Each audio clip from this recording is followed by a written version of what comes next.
It's a sign of the times, a locked gate at a closed American factory. People used to enter this gate to work at good-paying jobs. The parking lot is empty now. The cars of the office staff and line workers are gone, like millions of American jobs and careers.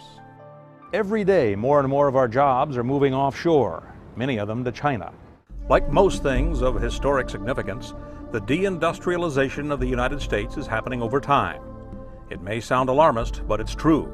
We are losing our industrial base. It's the underpinning of our economy and our way of life. Since 1979, 17 million U.S. manufacturing jobs have disappeared. The service jobs are disappearing too. By 2015, over 3 million U.S. white-collar service jobs will have moved offshore.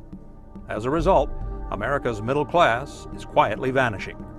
In manufacturing centers like Detroit, home foreclosures are skyrocketing. People are losing the American way of life. For those who still have jobs, a place to live, and a future, life goes on. Americans who have been untouched by globalization are unaware of the erosion of the quality of American life that is happening all around them. Our ports are busy around the clock, offloading shipping containers with things made elsewhere. The foreign-made goods and containers on a railroad siding at the Port of Los Angeles tell the story. Our trade deficit, meaning we are buying more than we're selling, is nearly $764 billion. Our trade deficit with China alone tops $232 billion. We've developed such a voracious appetite for things made elsewhere that our ports can't keep up. So China and other competitor nations have plans to vastly increase exports to America by land. NAFTA, the North American Free Trade Agreement that Ross Perot warned about in the 1990s, will soon transform Mexico into a massive transit corridor for goods coming across the Pacific. It's no accident that Pacific Rim is the name of the dominant international trade office park on the San Diego-Tijuana border.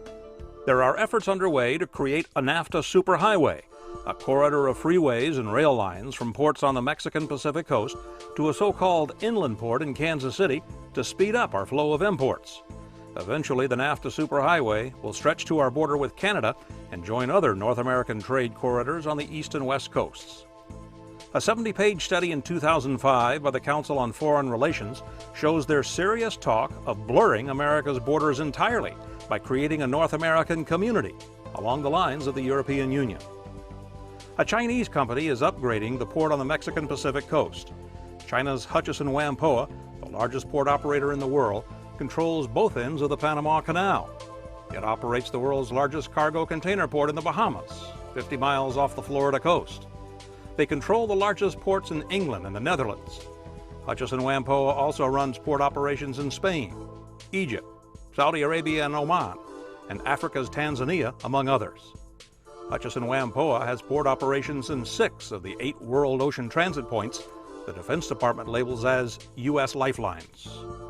China also is developing aircraft carrier capability as part of a strategy to create what's called a blue water navy. The question is, why does China need a navy capable of projecting force on the high seas? The world's only other major sea power is the United States. In the U.S., meanwhile, our shipbuilding capacity is dwindling along with our defense industrial base. Increasingly, the small parts and sub-assemblies of our fighting machinery are made elsewhere. The Pentagon doesn't know how much foreign content is in our advanced military equipment. No one has ever done an inventory. America's crown jewels of science and technology can be found at our top universities. We, the taxpayers, pay tens of millions of dollars in federal research grants to these universities. We do it so the universities will keep us at the forefront of progress. So why are U.S. universities so eager to share taxpayer-funded research with Chinese universities? How can they possibly keep secret all the things that need to be kept secret in a competitive world? Why are U.S. universities so eager to help foreign students who clearly intend to compete with our children and grandchildren? When U.S.-educated Chinese students go home, they must work in a communist dictatorship that ignores human rights and the rules of fair trade in the global economy. Chinese workers are often paid slave labor wages to work 7 days a week in unsafe plants. A third of China drinks polluted water and breathes badly polluted air. Torture is inflicted on those who oppose the Chinese communist dictatorship, including religious believers such as Tibetan Buddhists and the Falun Gong. This satellite photo shows the so-called Asian brown cloud. Most of it is pollution from Chinese factories which realize huge cost advantages over U.S. competitors by ignoring environmental protection. China also manipulates its currency in relation to the U.S. dollar to artificially maintain low prices for their exports. Through piracy, Hollywood has become a victim of international trade too. In 1 year, the movie industry lost over $6 billion to piracy, mostly in Asia and Russia.